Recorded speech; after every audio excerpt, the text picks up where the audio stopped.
We're back in business. Time flies. UFC 321. Wow. Tom Aspinall versus Gan. We're going to be going through the entire card, successfully predicting, guaranteed. Starting off with Jacqueline Amorim versus Mitsuke Inoue. Amorim by submission. Azat Maxim versus Mitch Raposo. Azat Maxim by submission. Chris Barnett versus Hamdi Abdel Wahab. Abdel Wahab Kebabs is taking the W here, I'm afraid. I like Chris Barnett, but he is fat and he's a bit stupid and unfit. Not unfit, but he's blew out his ACL in his last fight from jumping as an athlete. No, he's unfit. We'll call that. Hamdi Abdel Wahab by TKO. Jose Delgado versus Nathaniel Wood. I love Nathaniel Wood, however. Jose Delgado by TKO. Walter Walker versus Louis Sutherland. Walter Walker. Not by submission. TKO. I'm going TKO. Mateusz Rebecki versus Ludovic Klein.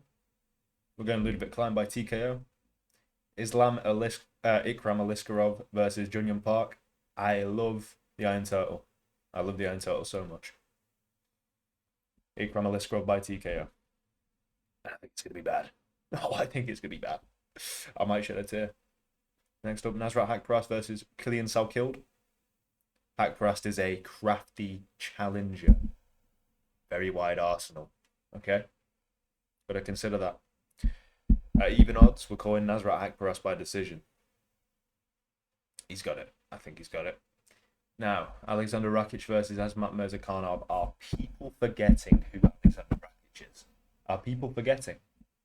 He could have beat Ankalaev. He just didn't want to. He didn't want to. He knew what would play out. It wasn't the right time.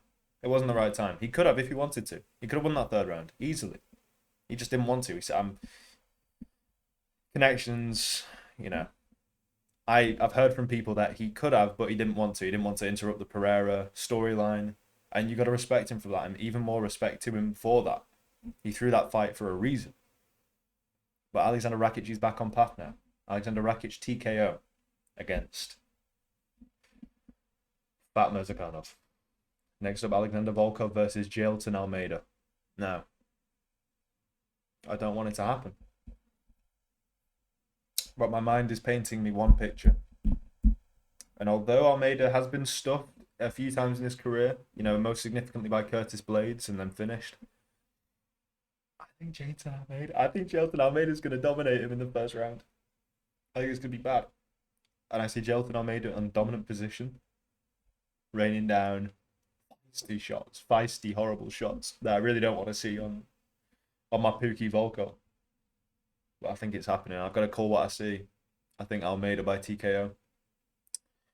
Next up, Umar versus Mario Batista. Umar decision. Werner Jandiroba versus Mackenzie Dern. Arguably the greatest fight on the card. Yeah, you can't. It doesn't go two ways about it. It's either this or Hamdi Abdel Wahab. That fight. It's either that or this is the greatest fight on the card. We've got to be going with Werner Jandiroba for an exciting, tremendously exciting. Not a decision. I'm kind of overhyping that, but it's going to be I think submission by Werner Jandiroba in like the third round. That's what I see. And finally, Big Tom Aspinall versus Cyril Gane. He's a tough challenger. Now, I'm obviously going to go with Tom Aspinall by TKO.